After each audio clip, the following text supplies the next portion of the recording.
Bismillahirrahmanirrahim. Selamat malam teman-teman e-grader semua. Terima kasih sudah hadir di acara e-grade malam ini, yaitu Socio Technopreneur. Perkenalkan, saya Aryati, founder dan CEO e-grade.id.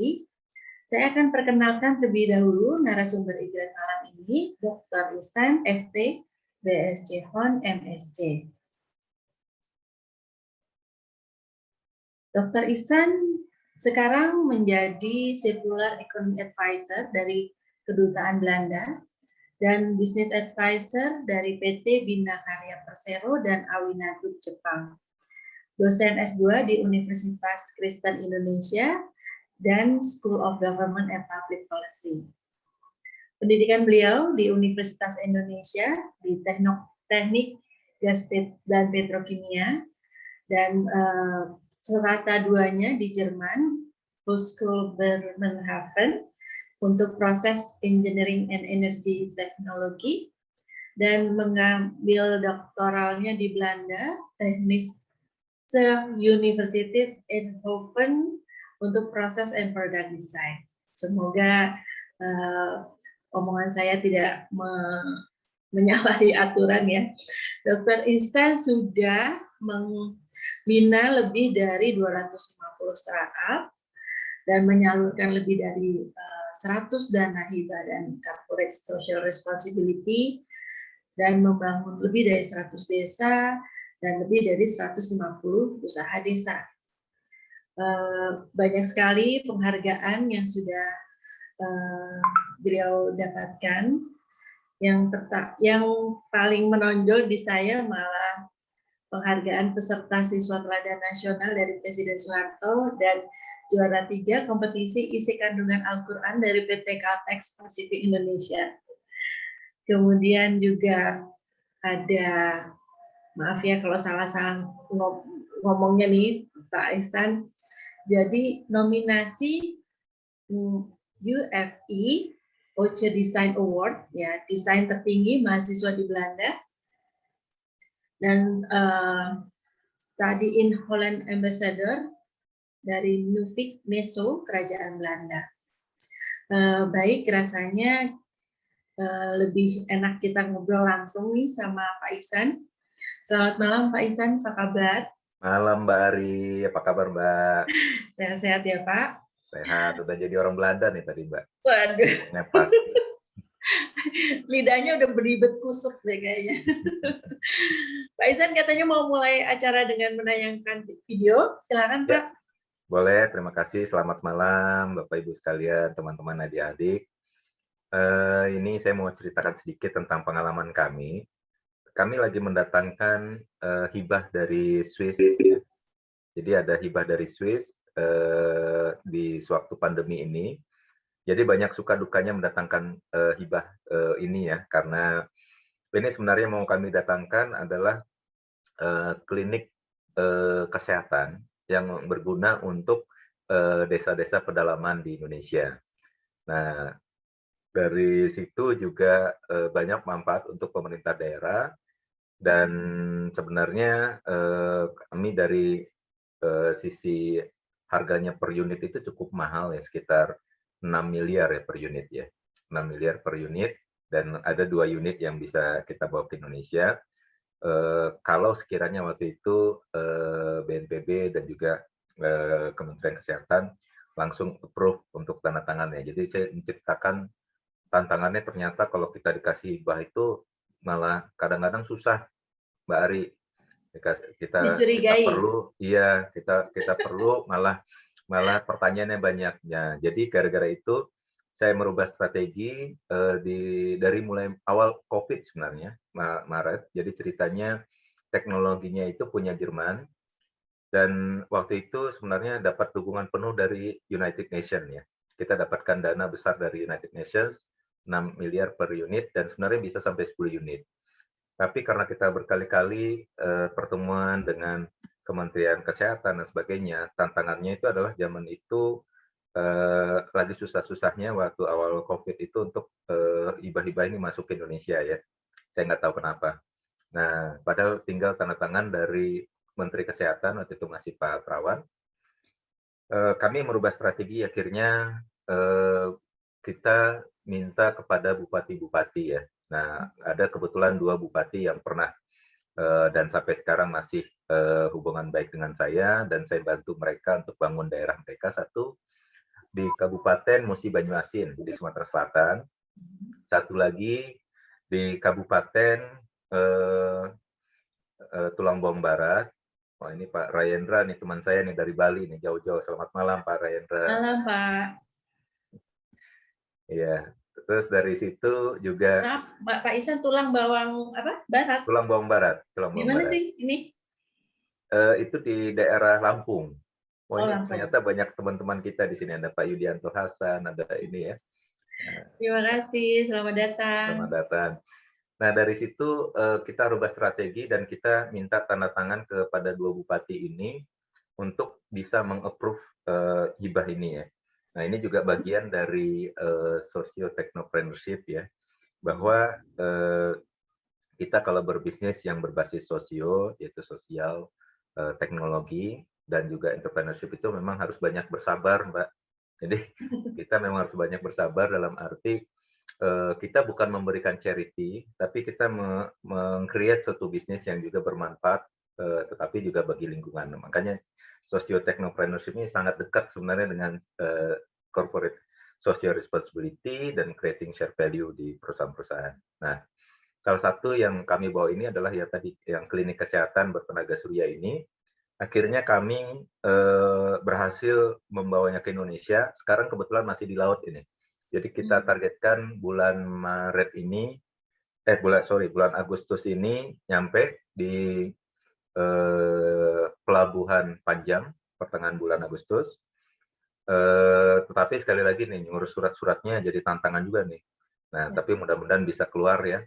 Nah, ini kira-kira yang mau saya gambarkan nanti apabila klinik tenaga surya bertenaga surya ini masuk ke desa-desa tersebut, akan banyak bisnis-bisnis turunan yang bisa dimanfaatkan oleh penduduk sekitar. Mungkin saya putar dulu ya, share videonya ya. Nah. Ya, silakan Pak.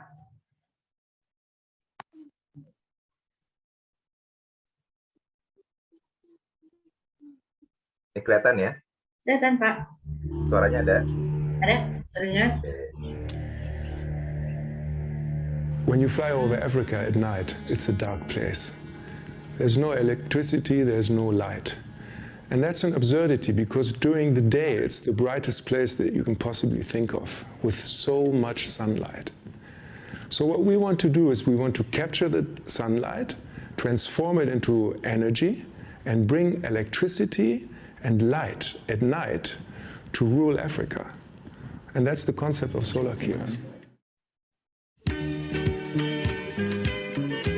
Worldwide, nearly 1 billion people live without electricity. Over 600 million of them in sub-Saharan Africa alone. Most of them are living in rural areas in developing economies, which are often hardly accessible due to the lack of adequate roads and infrastructure, and earn a meager living as smallholder farmers. Most likely they will never get connected to the grid and have roads, as it is simply too expensive to build the infrastructure and thus connect the communities to the rest of the world.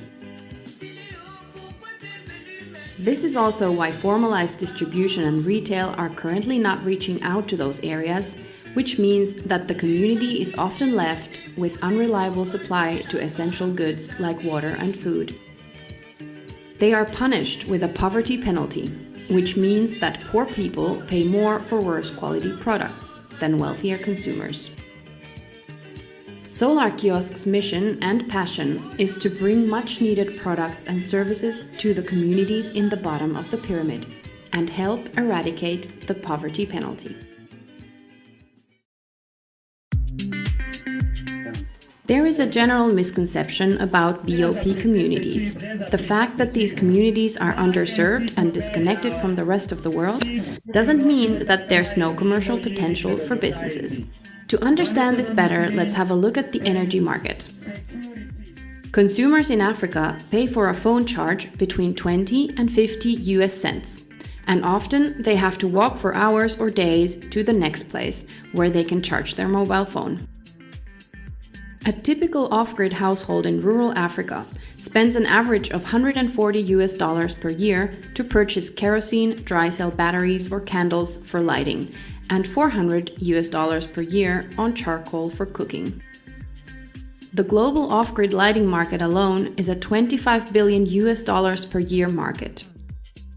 If you drive out all the way to visit some of the solar kiosk communities, you will see that people at the BOP are very active consumers, and you will find bustling commercial activity. Organizations such as the International Finance Corporation and the World Resource Institute estimate that the global household income of all BOP households is over $5 trillion per year, which represents a substantial commercial power. The fact that we can help these communities' socio-economical development and offer them renewable energy and affordable, better quality solutions led us to venture out and develop our business in rural areas.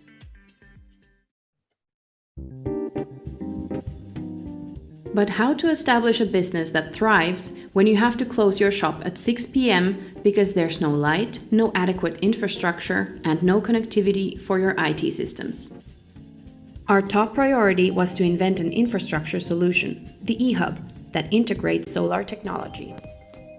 Over the past years, we spent a lot of resources in design, research, and development, and through a constant improvement process, we're able to perfect the technology design. Today, the eHub is a one-of-a-kind, lightweight, turnkey solution that can be transported easily. It comes as a kit of parts and is assembled in only 3 days without the use of heavy machinery. This makes it possible to implement the eHub anywhere, regardless of the existence of roads and infrastructure. This way we can bring access to electricity and enable and empower businesses in all remote areas of the world. The eHub runs 24/7 with the electricity its integrated solar system produces and can be connected to the internet.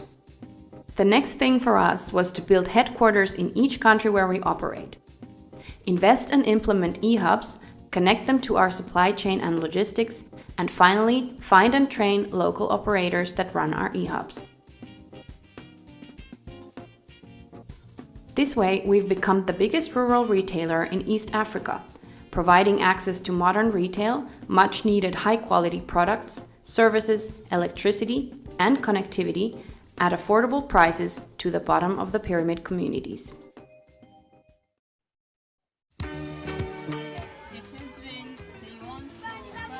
Children want to buy these notebooks.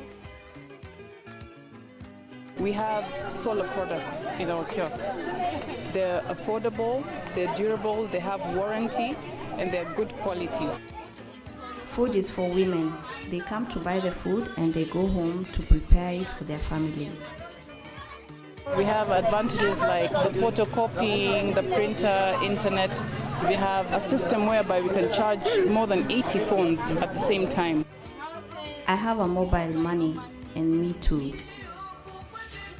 These condoms are for people who are 18 years or older. This helps them to protect their health. So all they have to do is just walk to the solar kiosk, charge their phones, get solar products, get their daily sugar, get their daily milk. It's a hub. After having implemented our retail shop in a rural community, we are expanding our business by establishing business centers around our eHubs, which we call Connected Solar Market Centers. In these CSMCs, we build public and business infrastructures that we provide with the energy and connectivity which we have thanks to the eHub. Within the market center, other local entrepreneurs, such as tailors and barbers, have the opportunity to establish and conduct their businesses in a modern rural mall. So Solar Kiosk doesn't only provide infrastructure, energy and connectivity, but also access to a marketplace. In the CSMC, customers can, for example, visit the local tailor, enjoy a snack, get a haircut, visit the beauty salon, play pool, meet friends in a green relaxation space, and watch the Manchester United game in the local cinema. We even integrate technology into our eHub to be able to purify unclean water sources, supplying communities with safe drinking water. Water is life, huh? Water is life. We also offer them our logistics and supply chain capacities to bring these value-added products from our communities to the world, creating even more value for the local communities. But what is more, through the connectivity, we are able to bring much-needed health services, educational tools, insurances, and financial inclusion to these communities. This way, we are transforming our communities and bringing them from a pre-industrial area to the 21st century, thereby increasing the social and economic development in an environmentally sustainable way, fostering and enabling entrepreneurial activities and creating jobs.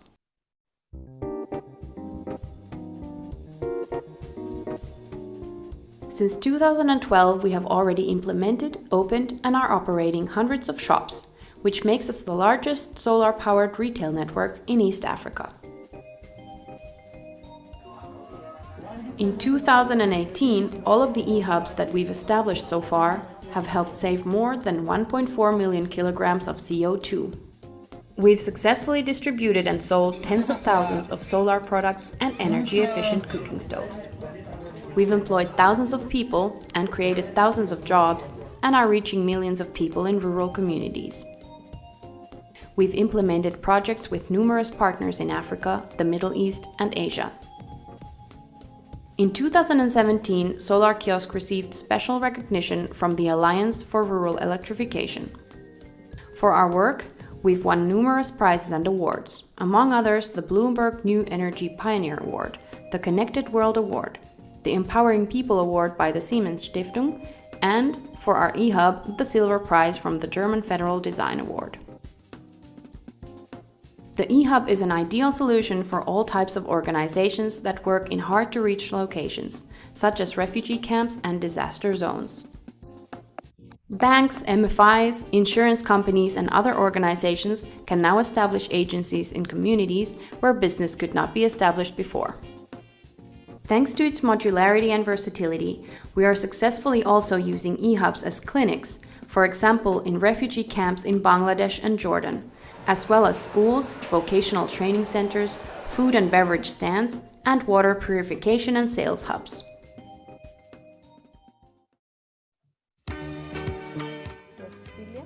My name is Cecilia Lamei. I come from the Maasai community.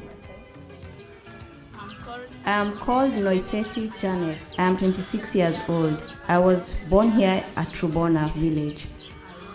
I work here at Solar Kiosk. My name is Majabu Makumoro. I am 34 years old. I have one child and I am not married. A boy 8 years old. By 6:30 at least, customers start to stream in.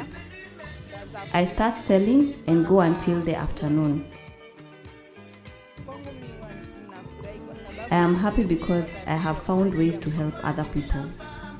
The first year I work at Sapphire Hotel in Nazimoja, but now I work at Solar Kiosk for 1 year. I send my kids to school. I have to support my family. Before I have been with Solar Kiosk, I was working selling Tigo cards, but I did not earn a good salary. When I get a job with Solar Kiosk, I start a new life. I have money to solve my problems and I can help my parents. When I was employed by Solar Kiosk, I was taught record keeping such as stock taking.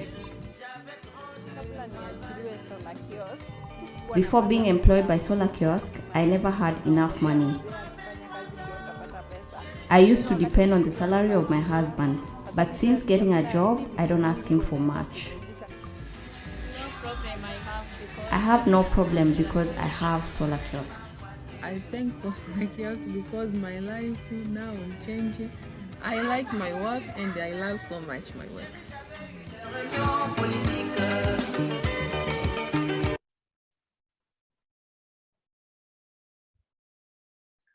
Luar biasa sekali ya, Pak. Ya, mungkin ya kedengaran ya. Ya, kira-kira itu akan masuk ke Indonesia atau gimana, Pak? Itu akan masuk ke Indonesia di pertengahan Agustus ya. Jadi tadi sama sekali bukan promosi perusahaannya, tapi promosi bahwa ada perusahaan-perusahaan tertentu yang memang mereka menyentuh ini sendiri ya, tentang berbasis sosial dan teknologi, karena tadi ada teknologi juga, dan juga mereka tetap menjadi entrepreneur ya. Nah itu yang perlu kita lihat sebagai peluang-peluang tertentu bahwa bisnis seperti itu ada, gitu. Mungkin itu jadi tambahan. Mungkin kita ngobrol-ngobrol aja nih Mbak Ari, gimana? Mungkin ada pertanyaan? Boleh. Ini mau dipresentasikan sekarang? Boleh, atau saya presentasiin dulu kali ya. Silakan. Iya. Sebentar. Ini kelihatan ya? Ya. Ya. Beberapa bahan di sini saya mengambil dari teman saya ini, kebetulan hadir juga di sini ada Bang Yudianto Hasan. Kita waktu itu banyak diskusi. Ya, selamat malam Bang Yudi. Ya, assalamualaikum. Waalaikumsalam warahmatullahi wabarakatuh. Ini senior saya di metalurgi, Mbak. Hari ini juga anak sipil, Bang Yudi. Oh ya, Mbak Salam Ari, kenal, salam Bang. kenal. Ya. Jadi waktu itu kami diminta di S2 IPB untuk mengajarkan tentang socio-technopreneurship ya. Dan banyak di slide-nya Bang Yudi itu menarik dan mungkin saya share juga di malam ini. Ini ada penjelasan yang sangat jelas ya, bahwa ada perbedaan antara traditional charity ya. Kalau kita bicara program-program CSR zaman dulu itu lebih banyak mengejar social value, traditional, bentuknya lebih banyak charity ya, misalnya kayak program-programnya Basnas dan sebagainya itu lebih banyak ke arah sana.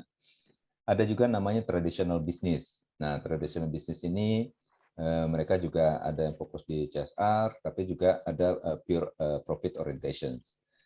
Nah, social enterprise ini berada di tengah.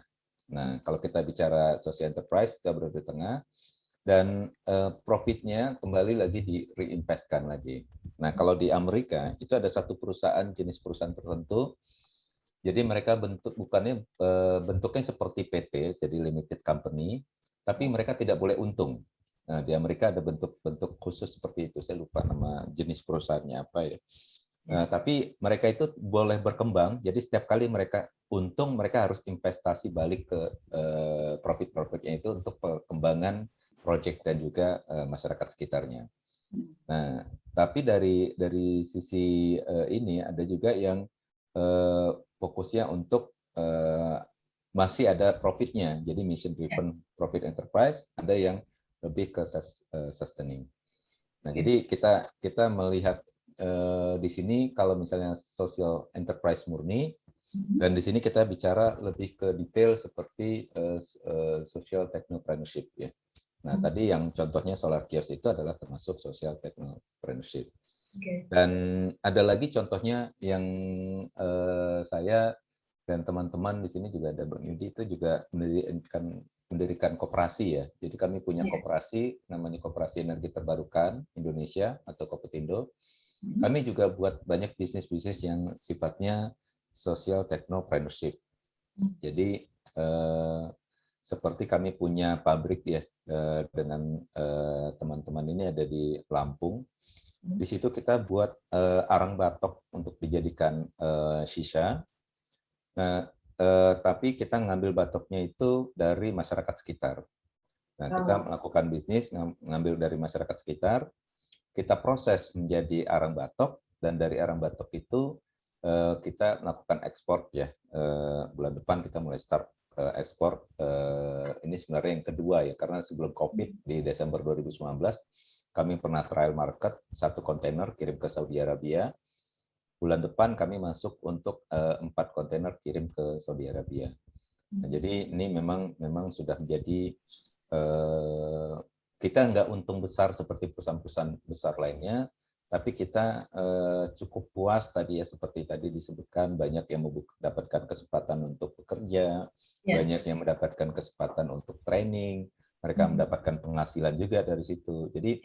Jadi bukan sifatnya hanya voluntary, tapi memang betul-betul mereka mendapatkan benefit, walaupun benefitnya nggak sebesar kalau kita bicara bisnis yang sifatnya traditional bisnis.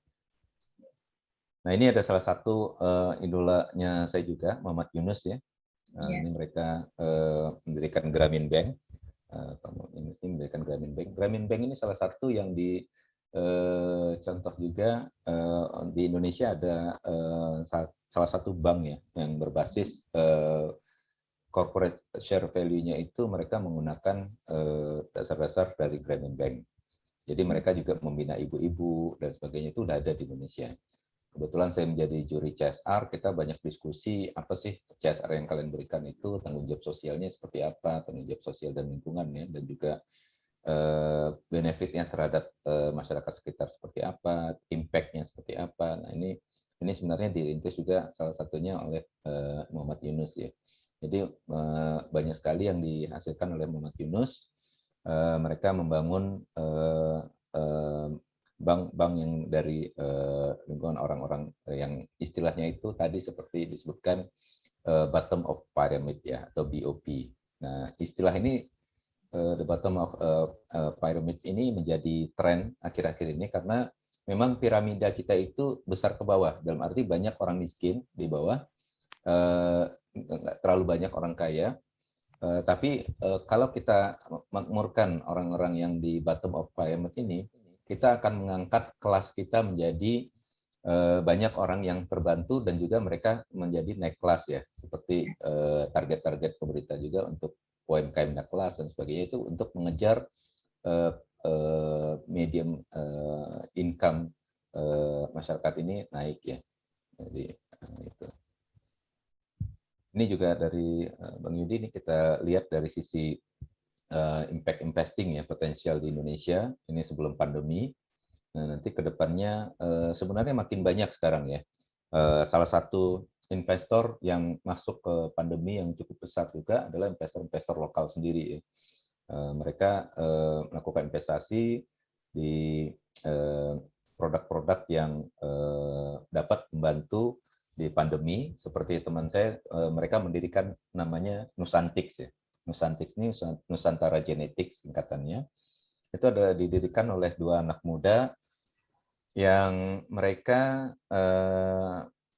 lulusan luar negeri dan bekerja di luar negeri di Amerika dan di UK, pulang ke Indonesia di saat pandemi karena ingin membangun bisnis yang dapat membantu menanggulangi atau membantu di saat pandemi, yaitu mereka membuat starter kits untuk PCR. Nah, jadi sebelum, kalau masih ingat Mbak Ari, sebelum awal-awal itu PCR itu sangat mahal, bisa sampai 1,5 juta lebih ya, kalau nggak salah, sekali kita tes PCR. Nah, sewaktu ini masih cukup kedengaran ya Mbak ya? Dengar Pak. Oke. Nah, sewaktu kita teman-teman Nusantix ini menemukan temuannya dan sekarang sudah dipromosikan dan digunakan oleh Bio Farma, mereka bisa menurunkan harga PCR itu menjadi sekitar 800-750 ribu sekarang mungkin ya. Nah itu salah satu kontribusi mereka, dan mereka sudah dua kali ya diwawancari oleh Kick Andy, dan mereka memang cukup berhasil, dan sekarang mereka masuk ke teknologi untuk pengecekan COVID yang sifatnya aerosol ya, dan itu sangat bermanfaat. Mereka sudah melakukan pengecekan di 5 sinemanya 21, dan dari situ terbukti bahwa ruangannya mereka itu siap untuk berbisnis lagi karena bebas dari COVID dan sebagainya ya. Karena mereka juga di situ ada beberapa sistem AC-nya dan sebagainya sudah diperbaiki. Nah, kalau kita lihat di sini ke depannya ini kan di sini healthcare ini masih 38% ya sebelum pandemi. Kalau sekarang ini jauh lebih naik nih. Jadi sekarang maaf Pak Ihsan, saya rada nggak ngerti itu persentase yang dalam kurung. Ya. Itu maksudnya gimana ya? Kan ini dari total impact investment total sektor, Mbak. Jadi ini total yang sektor. grafik bar chart-nya ini apa? Yang mana? Yang ini? Yang bar chart yang ada 3, kan yang paling atas energi, tapi persentasenya cuma 16. Healthcare di bawah, tapi persentasenya 38%. Iya. Ini gimana maksudnya? Ini kalau kita lihat dari sisi ini ya, ini presentasi Itu mungkin terhadap Bang Yudi total. kali. Ya, Bang Yudi bisa mungkin ya. Ya, itu terhadap total di sektor tersebut gitu. Iya. Impact investment-nya terhadap di total sektor, misalnya sektor health tadi sekian persen, energi. Iya. Impact investment-nya itu 16% gitu. Jadi Tapi di dalam value-nya 4.44 gitu. Ya, Baca gitu. seperti sanitasi nih misalnya 100% nih, Mbak. Ya. Ya, gitu. Mungkin saya lanjut dulu ya. Ya, silakan, Aisan. Ya. Kita mungkin diskusi ya, karena saya nggak mempersiapkan banyak slide. Silakan Mbak Ari. Iya, ini Pak Aisan nggak off kameranya nggak? Sorry. Ini sinyal kayaknya. Jadi pertama-tama saya mau nanya nih Pak Aisan nih, kan lulusan teknik gas dan petrokimia itu kan mentereng banget ya, kerja di oil and gas company gitu kan, memang ada pengalaman kerja juga di Caltex kan? Terus kenapa jadi di Chevron? Shell. Iya. Terus kenapa akhirnya jadi kayak berpaling? Kenapa jadi akhirnya menggeluti bidang ini gitu? Ini saya mengikuti guru saya nih Bang Yudi ini di sini. Jadi sebenarnya saya kalau cerita pengalaman karir saya itu juga agak unik ya Mbak Ari. Dari dulu saya sebenarnya pingin sekali masuk oil and gas ya. Jadi saya lulus kuliah itu di saat bukan krisis ekonomi waktu itu tahun 2001. Nah, tahun 2000 saya lulus 2000 dan kita lagi krisis ekonomi. Dan waktu itu saya sempat karena kita nggak ada kerja juga susah di Indonesia, saya merantau dulu ke Malaysia 3 bulan. Nah, di 3 bulan di Malaysia itu melihat di saat itu Malaysia itu lagi kuat-kuatnya demonstrasi juga. Jadi waktu Mahathir ada barisan nasional dan barisan alternatif ya di situ. Mereka demo-demo dan kebetulan saya punya 2 om di sana yang memang 2 kubu berbeda gitu. Nah, dan saya sebagai mantan aktivis juga kami sering demo dulu 97, 98 dan sebagainya. Saya melihat ini kok cukup unik ya. Kita bicara community ya. Mereka cukup unik. Tuntutan mereka itu kalau menurut saya sederhana sekali ya. Di Indonesia nggak berpikir ke arah sana. Mereka berpikir waktu itu marah lebih ke arah health insurance. Mereka sudah punya health insurance, tapi tuntutan dari teman-teman barisan alternatif atau barisan juga barisan nasional di situ lebih yang menurut saya kok terlalu remeh-temeh ya. Berarti mereka sudah di tahap sangat settle. Nah, itu dasarnya dulu. Mereka sudah sangat settle.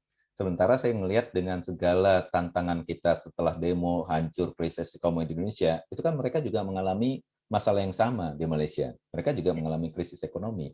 Tapi mereka tidak memfokuskan bagaimana meningkatkan ekonomi ya, karena mereka yakin ekonomi mereka tetap meningkat. Tapi yang dibahas pertama kali adalah biasanya kan poin-poin pertama di dalam kampanye politik itu selalu yang paling utama gitu. Mereka tidak menyebut ekonomi. Tapi mereka sebut itu adalah kesehatan. Nah, dari situ saya ngelihat, oh ternyata di saat semua sistem itu sudah berjalan, orang akan lebih care terhadap kesehatan ya. Nah, itu kejadian juga di Amerika. Di saat Obama masuk dengan health insurance-nya dan sebagainya, ini dulu kan Amerika health insurance itu sendiri-sendiri. Mereka nggak pernah punya health insurance ini. Kalau UK udah lama. Gitu. Nah, jadi kita memang mengikut ke mereka karena sekarang udah ada BPJS dan sebagainya. Nah, habis itu saya pulang ke Indonesia, kerja di Indonesia sebentar, baru saya pergi ngambil S2 di Jerman. Nah, dari situ saya ngelihat karakteristik masyarakat di sana juga di Jerman. Nah, mereka itu Jerman kan adalah bangsa pekerja ya, bangsa pekerja, industri dan sebagainya. Nah, sewaktu saya pindah ke Belanda, itu karakternya berbeda sekali. Nah, jadi karakternya berbeda sekali. Belanda ini lebih ke entrepreneur. Jadi yang namanya pengusaha Belanda itu, kenapa mereka banyak jadi pengusaha? Karena setelah mereka lulus kuliah, itu dikasih dana oleh pemerintah. Jadi mereka dikasih $3.000 oleh di sana ada ya, dinas kotanya, Gemeente, di situ dikasih dana, dan mereka disuruh start bisnis. Dan kalau mereka bisnis di luar, rugi pun mereka bisa ditanggung cover ruginya sama pemerintah. Jadi Di luar seperti mana itu. maksudnya? Di luar Jadi Belanda? kalau dia berbisnis di luar Belanda dan bankrupt gitu ya, itu ditanggung sama pemerintah Belanda. Oh. Nah, Tapi itu kalau di dalam, kalau mereka di Belanda bankrupt? Kalau mereka di dalam enggak. Jadi makanya banyak perusahaan Belanda itu keluar gitu. Oke. Nah, habis itu saya dapat kesempatan kerja di Shell Belanda ya, di Shell Belanda. Dan saya kebetulan menggantikan orang Belanda yang sudah pensiun. Jadi sebenarnya saya sampai pensiun, saya secure di situ. Ya. Tapi kalau kita kerja di perusahaan besar dan ini ya, sementara saya melihat passion itu ada kekurangan di mana masyarakat ini kita hidup di sana tuh senang loh, nggak susah, makan hidup teratur, terus juga nggak terlalu banyak challenge dalam arti gitu ya. Nah, jadi comfort zone ya, comfort zone. Comfort zone. Dan saya orang tipe yang nggak pernah mau di comfort zone dari dulu dari gitu. Jadi saya cuma bertahan 3 tahun di Shell Belanda, dan waktu itu saya ambil challenge baru sebelum pulang ke Indonesia itu di perusahaan lainnya yang di kota lain. Nah, waktu saya pulang ke Indonesia kebetulan saya mendapatkan kesempatan kerja di satu proyek Chevron yang proyeknya itu memang mengerjakan banyak pekerjaan untuk masyarakat, bersinggungan lah dengan masyarakat. Jadi kami harus mengambil pegawai-pegawai di lapangan, ada 100 pegawai, operator dan sebagainya. Nah dari situ saya baru ketertarikan saya yang dulu. Nah tadi backgroundnya saya dulu tertarik bagaimana lihat kesehatan apa semuanya itu muncul lagi. Dan waktu 2014 saya bergabung dengan tim Bappenas mengelola hibah dari Amerika. Nah itu kebetulan saya diminta mengelola hibah khusus untuk masyarakat pedesaan pedalaman. Gitu. Jadi di luar Jawa. Nah itu baru saya banyak belajar nih dari teman-teman apa sih yang proyek-proyek menarik untuk di desa-desa. Nah dari situ saya ngelihat ternyata kita bisa melakukan bisnis di desa tanpa merugikan masyarakat desa, malah membantu mereka. Contoh gampang begini, saya sering datang ke acara-acara pembentukan badan usaha milik desa di desa-desa. Nah dari rembuk desa dan sebagainya, kita melihat bahwa mendirikan badan usaha milik desa itu ternyata tidak susah. Tapi kenapa masih banyak yang tidak bisa mendirikannya. Jadi bahkan Kementerian Desa pun bolak-balik nanya ke kita ya, ke saya, karena saya banyak bantu mereka. Ini kita susah nih mendirikan di desa-desa gitu. Nah tantangannya cuma satu, karena mereka tidak melihat core permasalahannya itu. Nah, inti dari permasalahan di desa itu adalah orang desa tidak mengerti mengenai bisnis yang dapat diciptakan oleh potensinya mereka. Nah, itu dasarnya dulu. Jadi kita berbeda dengan seperti Jepang atau Vietnam dan sebagainya.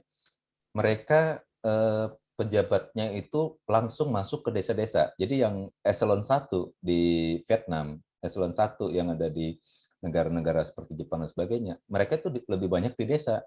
Bahkan saya pernah nanya sama teman-teman Malaysia saya, sewaktu Mahathir itu naik, kenapa Mahathir itu bisa mendapatkan data yang sangat akurat ya, karena data itu penting. Itu karena mereka menyuruh eselon 1-nya itu nggak pernah di kantor. Mereka suruhnya duduk di desa. Nah, dengan mereka banyak di desa, itu data-data itu sangat akurat. Jadi eselon 1 itu tidak disibukkan untuk urusan administrasi perkantoran, tapi mereka memang disuruh berbulan-bulan di desa, mengambil data, dan dari situ mereka bisa mencarikan solusi.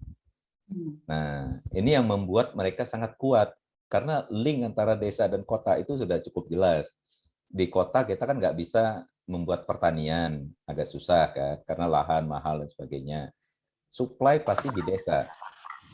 Nah, tapi kadang-kadang desa-desa seperti kita itu beda sama desa-desa di sekelilingnya Tokyo misalnya. Di Tokyo, di keliling Tokyo masih banyak desa dan mereka supply makanan dari sekeliling kotanya sendiri. Kalau kita kan kadang-kadang ngambil sampai Kerawang aja udah susah nyari beras gitu karena di sana lahannya udah dipakai untuk industri gitu misalnya. Nah, jadi harus cari agak jauh lagi, ngambilnya dari Boyolali atau dari mana gitu. Kan kejauhan, cost pasti mahal. Belum lagi kita bicara trading. Saya pernah bawa beras organik dari pedalaman Cianjur misalnya ke Jakarta, itu saya selidiki ternyata ada lebih dari 20 rantai trader di situ. Nah, sewaktu saya angkut sendiri dari Cianjur ke sini, itu cost itu jauh lebih murah. Jadi saya bisa jual waktu itu untuk rumah makan Padang yang kecil itu 100 kuintal ya mereka perlu per minggu. Itu bisa dengan harga yang sama kita jual paling beda sedikit dengan harga-harga beras yang dari pasaran. Nah, jadi data itu penting Mbak Ari. Kalau kita punya data yang kuat, kita bisa membangun atau mengatur strategi bagaimana membuat suatu bisnis. Dan sayangnya di desa-desa itu di kita mereka punya dana desa sekarang. Tiap desa itu ada sekitar 1 miliar sampai 2 miliar ya, ada dan sebagainya. Nah, dari anggaran desa, baik itu dari pemerintah daerah dan pusat, itu kebanyakan mereka tidak paham dari sisi satu, dasar hukum. Tiap tahun itu Kementerian Desa mengeluarkan dasar hukum Kementerian Desa untuk dana desa itu dipakai apa saja. Nah, ini mereka masih bingung. Yang kedua, kebanyakan karena mereka nggak tahu dari sisi apalagi sih mau dibangun, akhirnya yang dibangun di desa-desa itu adalah lagi-lagi bangun jalan. Gitu. Jalannya udah ada, diperbaiki lagi. Nah, jadi mereka kekurangan opsi untuk mengalokasikan anggaran mereka. Nah, ini sebenarnya kalau kita jebatani dengan topik kita hari ini, untuk menjadi socio-technopreneurship, ini peluangnya sangat besar. Karena kita bisa masuk menawarkan bisnis-bisnis tertentu di sana. Nah, BUMDes, kalau ada BUMDes, itu bisa dilakukan di rembuk desa itu, beberapa anggaran itu dimasukkan ke dalam anggaran BUMDes. Nah, saya pernah ikut menyusun di beberapa desa itu namanya RAPBDes, Rancangan Anggaran Pembangunan Desa ya. Nah, dari RAPBDes itu dialokasikan untuk pembangunan A, pembangunan B, ada persentasenya, fisik boleh berapa persen, dan sebagainya. Nah, ini yang karena ya kita mungkin kalau kita lama di desa juga kita mungkin bingung nih, di kota kan udah berubah loh. Oh ternyata ada namanya misalnya contohnya kita bisa listrik dengan solar panel gitu misalnya. Di desa kan nggak semuanya tahu juga, banyak yang udah tahu tapi tidak semuanya tahu hal-hal seperti itu. Nah itu yang menjadi peluang bagi pengusaha-pengusaha desa untuk membangun yang sifatnya bisnisnya socio-technopreneurship. Mungkin itu Mbak Ari. Terima kasih. Baik, jadi kalau tadi sempat Pak Ihsan menyinggung tentang Bapak Muhammad Yunus ya, kira-kira apa sih yang menyebabkan Pak Ihsan tertarik mengidolakan beliau gitu? Apa sempat ketemu langsung? Belum. Saya ketemu sama salah satu yang advisor beliau waktu di Bangladesh ya. Pernah ketemu. Jadi kita lihat negaranya dulu ya, negara seperti Bangladesh ya, karena beliau dari sana ya. Nah, di sana itu ada namanya apa ya, Rural Development Agency. Mereka punya namanya Rural Development Agency. Nah, Rural Development Agency ini adalah suatu agensi badan eksekusi khusus yang difokuskan untuk pembangunan desa. Nah, jadi kelebihan Bangladesh itu mereka punya itu. Nah, tapi paralel sama itu, sebelum itu berdiri, memang sudah lama dimulai pembangunan yang sifatnya bagaimana kita membangun keuangan dari sisi masyarakat itu mulai diajarkan bagaimana mulai menabung ya. Nah, sebelum Muhammad Yunus ada, itu mereka tidak orang miskin itu susah menabung. Ya. Nah, mereka susah menabung. Hmm. Dengan sistem yang baik ya, nanti ya, mungkin kalau cerita sistemnya nggak panjang, tapi dengan sistem yang baik, mereka ini bisa memanfaatkan sinergi antar kelompok mereka. Nah, itulah Arisan, bukan? ya. Dan bukan Kayak apa sih sistem yang baik itu seperti apa sih? Ya, jadi sistemnya gini, Mbak. Nggak apa-apa, ngomong sekarang aja, penasaran. Ya, ya. Indonesia itu kan kenalnya arisan ya. Ya. Ya. Terus kalau di kita di desa-desa itu contoh ini yang sudah diterapkan oleh salah satu bank yang menerapkan sistem sama dengan Grameen Bank ya.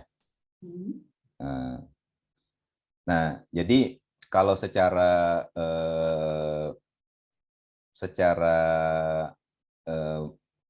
asal usul ya, Muhammad Yunus kan lahirnya dari India. Ya. Tapi daerahnya itu sebenarnya sekarang Chittagong ya, Bangladesh. Oke. Dia ini membuat sistem meminjamkan kepada entrepreneur itu yang terlalu miskin untuk yang mereka tidak bisa ke perbankan konvensional. Underbank segment ya. Underbank segment. Selain itu mereka juga melatih pengusaha-pengusaha finansial, ya, microfinancing dan sebagainya. Tapi juga mereka melatih masyarakat di sana untuk menjadi pengusaha. Makanya mereka buat banyak grup ini, Mbak. Ada namanya Asoka Group, ada Global Initiative, ada Yunus Social Business dan sebagainya. Nah, ini arahnya ke sana. Dan dari sisi kalau kita bicara microfinancing kan di Indonesia juga banyak gitu. Kenapa harus mereka gitu kan, pertanyaannya kan itu ya. Ya. Nah, yang menariknya adalah kalau di sisi pendanaan, ya. Mereka sangat strategis mengatur target-target proyek yang bisa didanain oleh Grameen. Contohnya ada namanya Grameen Agriculture Foundation, ada namanya Grameen Fishery Foundation, ada namanya Grameen Telkom ya. Nah, ini semua mereka satu persatu membagi yang makin lama makin besar menjadi suatu corporate ya. Nah, sekarang Grameen Bank ini kalau dibandingkan sama di Belanda itu seperti Rabobanknya, Mbak, dulu. Nah, itu adalah bank petani.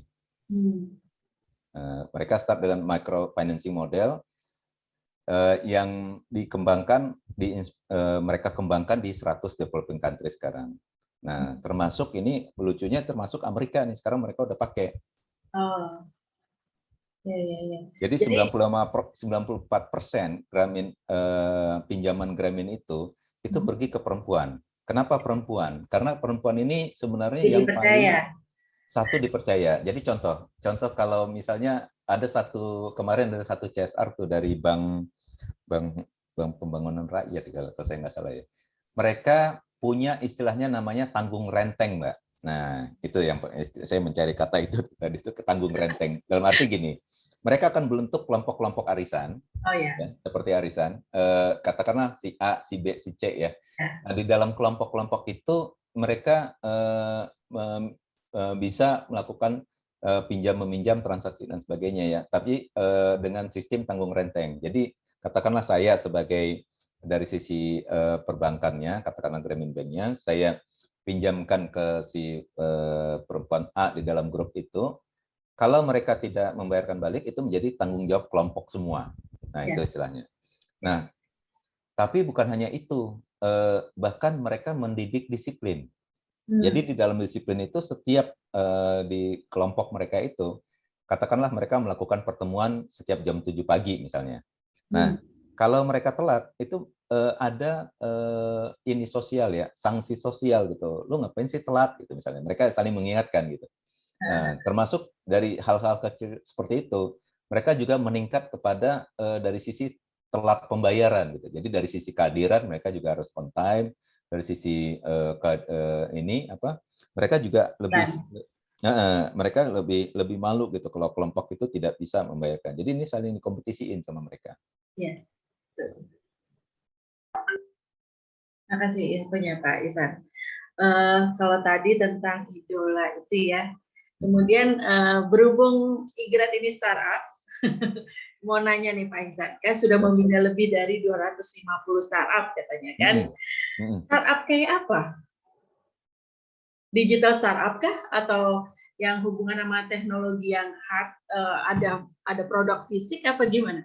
Ya, mungkin saya kasih contoh aja nih salah satu ya startup yang kita bina ya. Ada satu startup yang menarik itu, ini salah satu yang dibina waktu ada selama 3 tahun ini saya rajin membina namanya Shell Livewire ya, itu acara Shell. Ini kelihatan ya? Ya, kelihatan. Nah, Uniflex. Ini Uniflex. Nah, jadi termasuk teknopreneur tapi yang bukan sosial ya, karena dia tidak ada ini sosialnya. Ya. Nah, jadi kalau dari saya, itu saya selalu pesan sewaktu saya menjadi juri atau mentor, saya kurang tertarik kalau hanya berbasis platform. Nah, jadi saya selalu ingin sesuatu yang betul-betul punya impact ke sekitarnya. Salah satu, misalnya contoh ini ada ide yang sangat menarik nih. Di luar negeri udah ada, tapi di Indonesia ini baru mau launching. Ini namanya mereka melakukan survei nih, ya. Nah, ini mereka generasi muda, milenial, generasi Z dan semuanya. Ini kan mereka katakanlah kalau saya boleh bilang generasi galau ya kali ya, generasi galau dalam arti mereka ini bingung mau beli rumah atau sewa gitu ya, terus di kota atau di pinggiran, di rumah apa mobil, akhirnya mereka pasti milih mobil. Ya kalau masih PDKT ya mobil lah ya. Ya.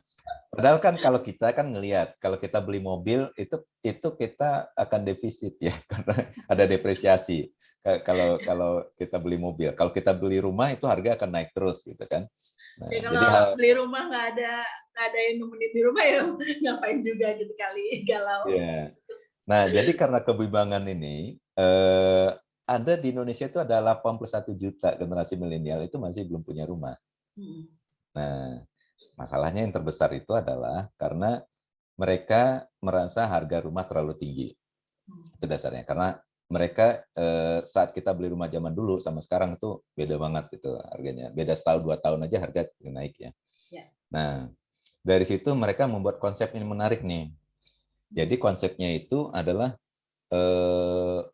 dasarnya satu lagi tadi mereka juga sering pindah kerja. Ya, mereka sering pindah kerja karena tuntutan dan sebagainya. Jadi yang dilakukan oleh startup yang saya bina ini, mereka membuat suatu sistem yang bukan hanya platform ya, tapi juga ada bentuk fisiknya, bahwa perumahan itu bisa berpindah. Dalam arti begini, dia akan bekerja sama dengan yang punya lahan di daerah A, ya. Dia punya kerjasama dengan yang punya daerah A. Sehingga sewaktu milenial atau generasi Z atau Alpha ini ada di daerah tertentu, katakanlah dia pindah tugas gitu ya ke Dieng misalnya. Nah, mereka tidak perlu beli rumah di Dieng karena mereka kan belum tahu juga, mungkin di sana bisa setahun, bisa 2 tahun dan sebagainya. Dan juga tidak perlu menyewa. Nah, yang mereka lakukan itu adalah mereka bekerja sama dengan yang punya tanah di sana. Dan nanti di situ disiapkan dengan sistem listriknya dan sebagainya. Mereka siapkan kontainer, jadi bisa berpindah. Mereka ini siapa? Yang si Uniflex ini. Oh, Uniflex, oke. Uniflex ini menyiapkan dan nanti dari situ apabila si katakanlah yang membeli rumah tersebut, suatu saat dia harus pindah. Katakanlah dia pindah ke Papua, ya. Saat dia pindah ke Papua, kontainernya tidak ikut berpindah, tapi di Papua itu sudah ada kerjasama lain dengan yang punya lahan dan yang kontainer mereka udah ada di sana. Gitu. Jadi kontainer mereka akan pindah-pindah? Kontainer mereka tidak pindah. Mereka kalau misalnya sesama Jawa masih bisa pindah. Tapi karena ini bentuknya customize-nya dia siapkan bentuk yang sama ada di sana. Barangnya aja pindah, kontainer tidak pindah. Barangnya di sana. Barang pribadinya Barang pribadinya dipindahkan ke Papua. Ya. Tapi karena bentuk kontainernya ini ada 4-5 tipe ya. Nanti di sana mereka udah merasa seperti rumahnya sendiri karena dia misalnya pilih tipe A, di Papua misalnya udah ada tipe A juga. Cuma perbedaannya adalah barangnya ini yang barang pribadi dia yang dipindahin ke sana. Tapi bukan kontainernya dibawa ke sana karena pasti biayanya mahal kan. Gitu. Jadi maksudnya mungkin kalau aku melihat ya sebagai orang luar ya, Uniflex ini punya kerjasama sama orang-orang punya lahan yang mau kerjasama, terus Uniflex yang nyiapin itu tadi, ini kayak rumah mobile gini, terus si generasi muda ini bayar sama Uniflex ini bulanan apa tahunan? Nah, sistemnya itu ada macam-macam. Ada yang ini ya, kalau model-modelnya ada yang macam-macam. Ada sistemnya itu ada ini, Mbak. Jadi ada jenisnya, misalnya dia bayar middle high class tipe ya, targetnya itu harganya 250-450 juta. Fitur yang lengkap, kualitas premium. Ini dia bayarkan ini sekali bayar ya, sekali bayar. Nah, ada sifatnya nanti juga yang bayarnya berlangganan. Nah, berlangganan bisa sampai 1-4,5 juta per bulan. Tuh. Nah, jadi ada yang bentuknya sewa, ada yang bentuknya fully owned. Oh gitu. Baik. Terima kasih infonya. Jadi memang Pak Ihsan itu prefer startup yang punya produk fisik ya, teknologi dan produk fisik. Terima kasih. Karena bagi saya kalau sifatnya hanya marketplace itu kurang unik ya kalau kita bicara marketplace, karena semua orang bisa copy suatu saat. Tapi kalau misalnya punya ide dan juga punya fisiknya, ini beda inilah ya, beda target bisnis.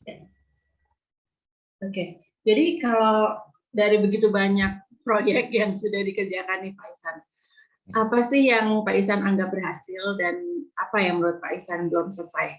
Kalau boleh cerita satu yang proyek yang Pak Ihsan anggap paling berhasil, terus mungkin bisa cerita satu proyek yang belum selesai tapi yang mungkin tantangannya kompleks, jadi bisa di-sharing di sini, teman-teman bisa belajar banyak. Ya, mungkin saya lihatkan aja videonya kali ya, Mbak. Silakan Pak. Mari, ya biar kelihatan. Ini salah satu proyek yang kami danain dan saya suka kerja sama daerahnya dan sebagainya ya. Ini pendanaan kebetulan saya ikut terlibat di proyek ini sebagai dari sisi pendanaan.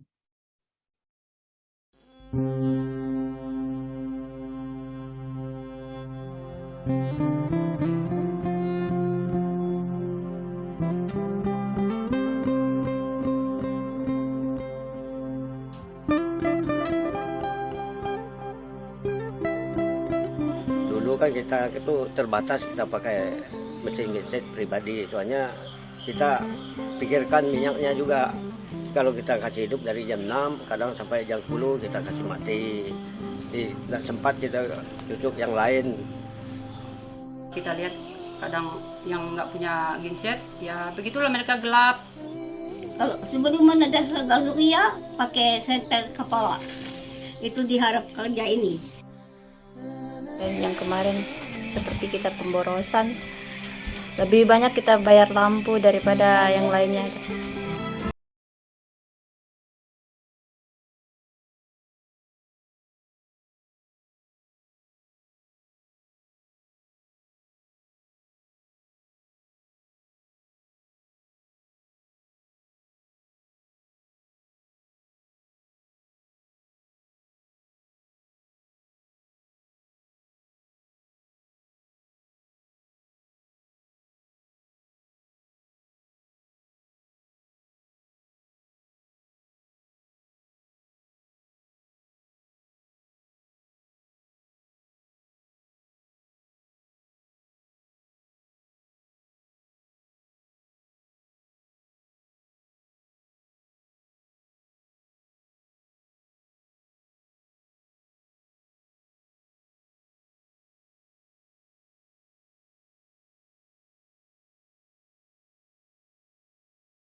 kayak mimpi, tinggal kita ketek sudah nyala. Lebih terangnya, sampai jalan terang juga. Nah, itu mimpi kami selama ini, lampu 24 jam. Pakai lampu begini otomatis kita biar bangun jam 4 subuh kan, bisa rot-rotan. Kalau sekarang biar siang mereka mau belajar, lampunya sudah nyala 24 jam. Dengan teknologi yang kami miliki, sebagai perusahaan internasional yang bergerak dalam bidang renewable energy, Akuo terpanggil untuk menjadi bagian dalam usaha pemerintah untuk meningkatkan perekonomian dan kesejahteraan masyarakat, khususnya di daerah-daerah terpencil. Dan kami percaya listrik merupakan salah satu faktor pendukung untuk terciptanya home industry.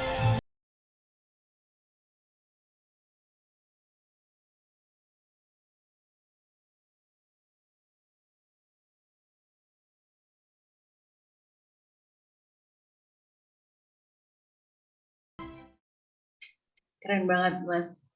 Ya, jadi mungkin saya ceritakan sedikit ya latar belakang proyek itu. Itu proyek didanain oleh pemerintah Amerika dan itu salah satu proyek dari total proyek kami ada sekitar 100 lokasi.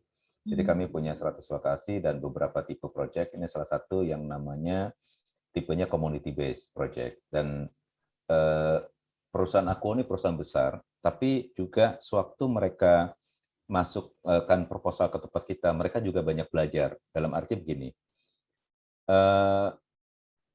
butuh waktu bagi kita nih siapa jadinya?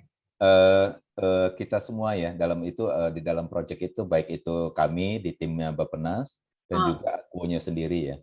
Nah, karena Akuo ini adalah perusahaan Prancis, perusahaan besar yang bukan socio-technopreneurship. Mereka betul-betul pure techno-entrepreneur ya. Mereka punya bisnis dan juga punya teknologi.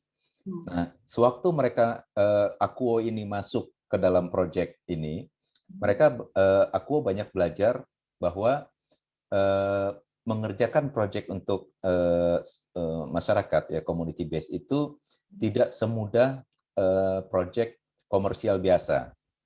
Nah, jadi mereka juga banyak si Akuo juga banyak kendala, banyak belajar dan di situ punya banyak pembelajaran lah ya, termasuk di proyek ini kan pertama kalinya Indonesia mengenal nama proyek yang tipenya menerapkan IFC Performance Standard. IFC Performance Standard itu standar yang dibuat oleh IFC, sebuah institusi financing kita, yang ada 8 performance standar yang harus dipenuhi, termasuk lingkungan, lain ekosisi, dan sebagainya, termasuk sosial, gender, dan sebagainya ya. Dan untuk proyek-proyek komersial itu mereka biasanya tidak pernah fokus sampai segitunya, mereka cuma fokus biasanya di ESG-nya saja. Jadi ESG itu environmental, social, government. Nah, tapi ini ada 8 performance standar, itu berbeda cara menganalisanya. Nah, dari situ mereka juga belajar konsep baru. Kebetulan saya kan ada di mengevaluasi proyek Desa Mandiri Energi. Jadi dari 300 proyek itu, beberapa kendala itu salah satunya adalah ownership dan juga bisnis model yang tidak tepat untuk membangun di desa. Nah, dari situ saya dan juga tim mulai mengarahkan mereka nih, perusahaan-perusahaan yang terbiasa komersial, bagaimana merubah sisi komersialnya menjadi masuk digabungkan dengan sisi sosial. Nah, jadi sekarang ini mereka memang mengerjakan proyek di pedalaman dan sekarang masih beroperasi ya, itu tidak seuntung kalau mereka masuk ke bisnis komersial biasa. Tapi dengan ini mereka punya portofolio. Mereka punya portofolio project. Dengan portofolio project ini, mereka bisa mendapatkan pendanaan-pendanaan lain untuk membangun proyek-proyek lain. Jadi mereka mungkin tidak seuntung kalau mereka langsung melakukan bisnis biasa, tapi mereka bisa mengembangkan dan mendapatkan additional resource funding untuk proyek-proyek lainnya di Indonesia. Mungkin itu yang ini. Dan kalau tadi pertanyaannya Mbak Ari, apa yang belum selesai, ya. Benar, Pak Ihsan. Ini ada iklan dulu lewat ya. Oke. Bapak-bapak, ibu-ibu peserta acara, setelah jawaban yang satu ini akan dimulai sesi tanya jawab. Silakan Bapak Ibu tulis pertanyaannya di chat room ya. Terima kasih. Ya, silakan Pak Ihsan. Ya, kalau tadi pertanyaannya apa yang belum selesai? Ya, saya rasa yang belum selesai itu adalah membangun desa.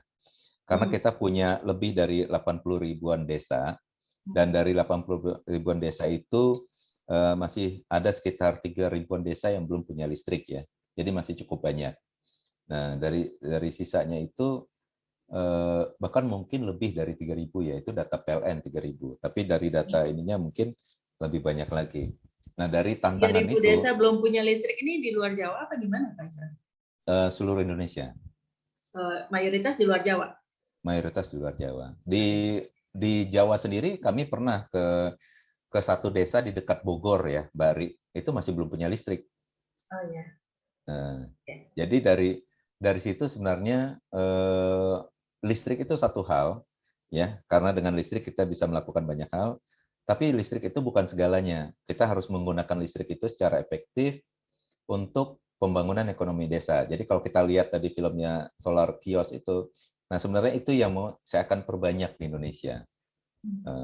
Tidak perlu ngambil teknologi dari luar, tapi kita bisa menggunakan teknologi kita sendiri. Karena sekarang solar panel udah ada, konsepnya udah ada, mungkin kita perbaiki konsep-konsep itu menjadi lebih baik dari yang sudah dilakukan oleh Solar Kios di Afrika. Memang saya banyak proyek di Afrika dulu, Mbak Ari, karena saya pernah jadi project manager untuk Asia dan Afrika. Dari pengalaman saya, membangun proyek di Afrika itu jauh lebih gampang daripada di Indonesia. Saya pernah diminta pemerintah Zambia waktu itu untuk membuat roadmap Zambia untuk biofuel, dan itu sekarang udah dipakai di Zambia. Nah, pengalaman saya, mereka itu pola pikirnya simple, orang Afrika. Jadi mereka itu enak untuk diajak kerjasama ya, kecuali mungkin beberapa tempat seperti Nigeria dan sebagainya itu memang agak susah ya. Tapi kalau misalnya Zambia, terus Angola, dan ini itu mereka masih bisa melihat kita dapat memberikan masukan yang cukup mereka gunakan. Karena saya diminta waktu itu oleh advisor kementerian di Zambia yang bukan orang biasa. Beliau itu profesor. Beliau itu profesor di Zambia. Nah, jadi levelnya profesor itu pun sewaktu kita berdiskusi itu mereka sangat open. Nah, berbeda mungkin sama level-level profesor di Indonesia gitu ya. Yang mungkin udah sangat sakti gitu mungkin. Nah, ini yang mungkin nggak semuanya memang, nggak semuanya, tapi kebanyakan profesor-profesor kita itu kan udah sangat sakti gitu. Jadi agak susah kita berdiskusi gitu. Nah, kalau mereka kan sangat ini terbuka. tentang desa nih Pak Ihsan ya kan? Kenapa Ya. jadi ngomongin profesor? Ini kan tentang desa kan? Ya. Terus kok emang di desa banyak profesor? Mereka di sana membangun desa itu mengajak profesor, Mbak Ari. Nah, kalau di sini kan enggak kan? Di sini juga banyak, ada. Oh. Di sini banyak profesor-profesor itu yang ikut membangun desa. Tapi ada beberapa proyek di Indonesia itu yang karena beberapa masukan dari ini tidak menyentuh karena mereka tidak paham secara komunitinya. Itu arahnya ke sana, Mbak Ari. Nah, kalau di Bangladesh itu yang bangun proyek-proyek Rural Development Agency itu profesor-profesor juga. Kalau di Jepang yang membangun desanya itu juga banyak orang-orang akademisi di perkotaan ya, mereka profesor-profesor di kampus bagus dan mereka masuk ke desa-desa.